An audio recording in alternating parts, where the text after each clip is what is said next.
Hello everyone, and the reason why I'm recording this video over here is because we have our lesson taken due to the emergency exercise, but I thought it is still important for our lessons to carry on.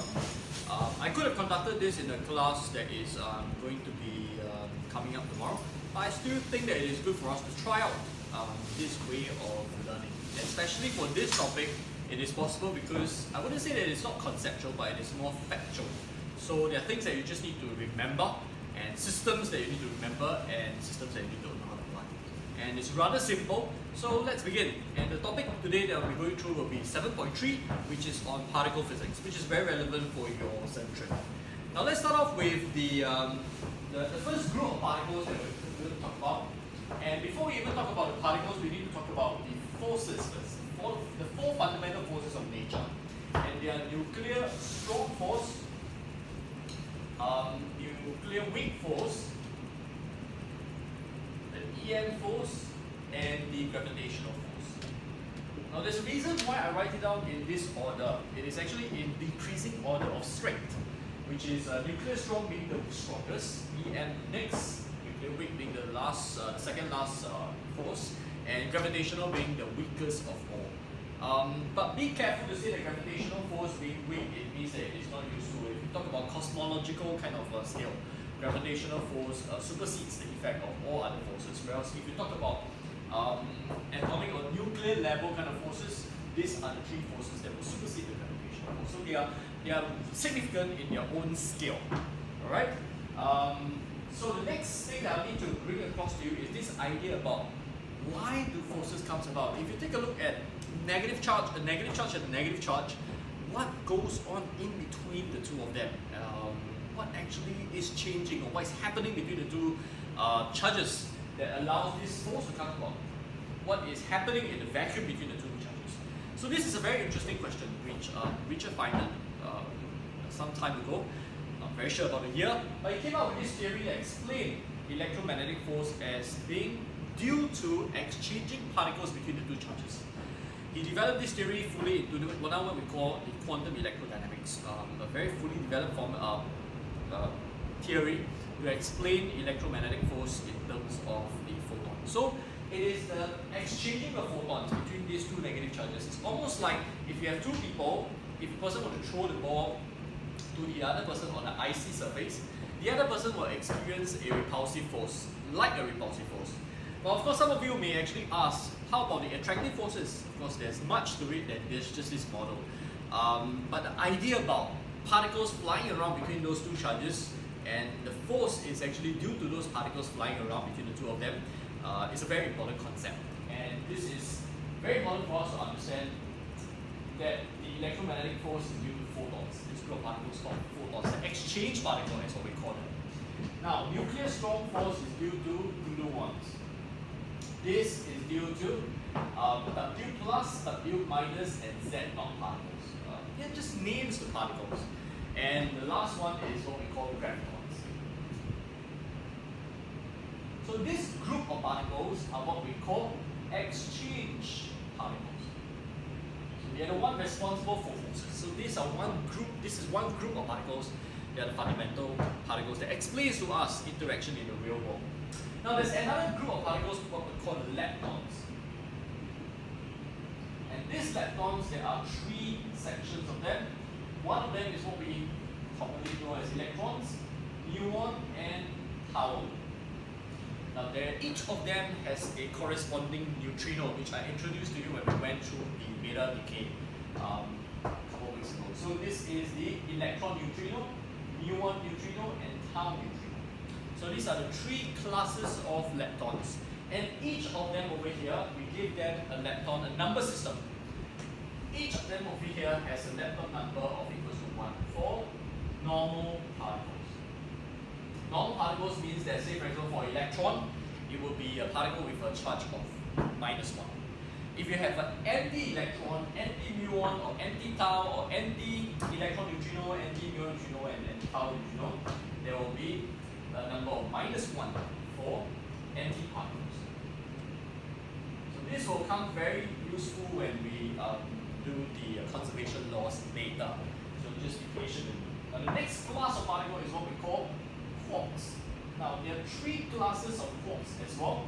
There is up, down, top, bottom, and the strange charm. So these are three classes of particles, three groups of particles, and they come together. They don't exist alone, because when they exist alone, they will come together, they will combine to form a class of particles, what we call hadrons. So they become hadrons, and when there are two quarks, this kind of particles is what we call mesons. And when there are three quarks, this class of particle is what we call baryons. And baryons are our familiar neutrons and protons. Like the lepton numbers, there is actually a numbering system for baryons. Baryon number is equal to 1 for neutron and proton, and baryon number is -1 for anti-neutron and anti-proton. So, how is this numbering system used, or how are these numbers used in real life to determine whether a reaction is plausible? So let's take a look at a very typical reaction, which is the beta decay. Now this is the beta decay, and I'm going to show you how the charge, lepton number, and baryon number needs to be conserved. Alright? So these are the three things you need to think of for any reaction for this to be plausible. Charge, lepton number, and baryon number. So let's go Q, B, L.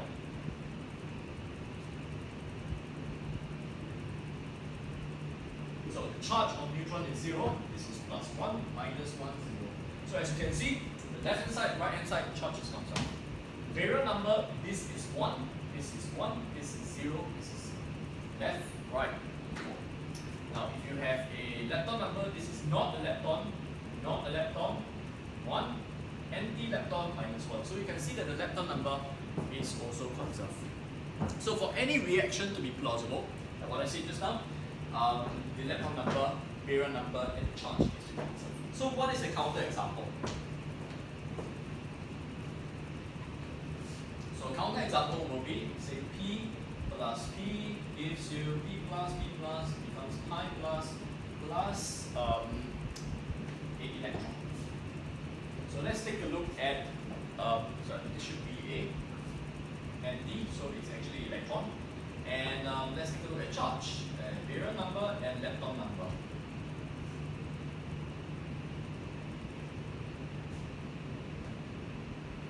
So for charge, this is 1, this is -1, this is +1, and this is -1. So charge-wise is actually conserved.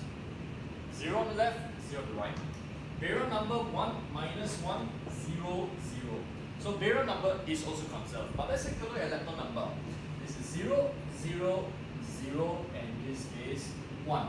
So as you can see, this reaction is not possible because the lepton number is violated. Alright, so remember this system of determining whether the particle is, whether the reaction is plausible or not. One last thing about this portion before I go on to the next segment is that you need to know when is the nuclear weak force involved. So do remember that whenever the strangeness, this is a new concept, strangeness is a new number. Whenever strangeness changes, a weak force is definitely involved. Now this is very important for you to know when you do the Feynman diagram, which I'll touch on later, for you to understand that strangeness changes, it means that weak force is involved.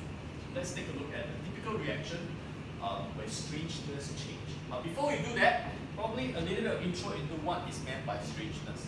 So remember that strange quark is one of the 6 quarks that we have. And you may find it strange, but the strangeness of a strange quark is equals to -1. Strangeness of an NTS quark is equals to +1. So, strange as it may be, for the baryon number, lepton number, the normal particle is +1, the antiparticle is -1. Whereas for strangeness, the normal particle is -1, the antiparticle is +1. So let's take a look at a reaction where the strangeness is involved.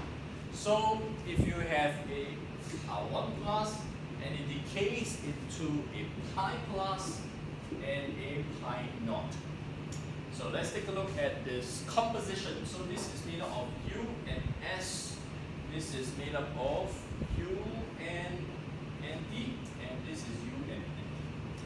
So remember, this is two-port combination, and it's always mesons. It's always a quark-antiquark pair, which is not something I didn't mention just now. It's a quark-antiquark pair, and it's always such a case. So let's take a look at the strangeness. So strangeness for this anti-strange, so it is +1. This is 0. This is 0. So strangeness has changed, and therefore weak interaction is the interaction responsible for this decay. Alright, so look out for strange interaction by looking out for whether first leptons are created, like the beta decay. Second, whether strangeness change. Alright, so at this point of time, I will close this video because this covers the first segment, which is the fundamental particles and the fundamental forces that are involved. The next segment that I'll be doing will be Feynman diagram. See you soon.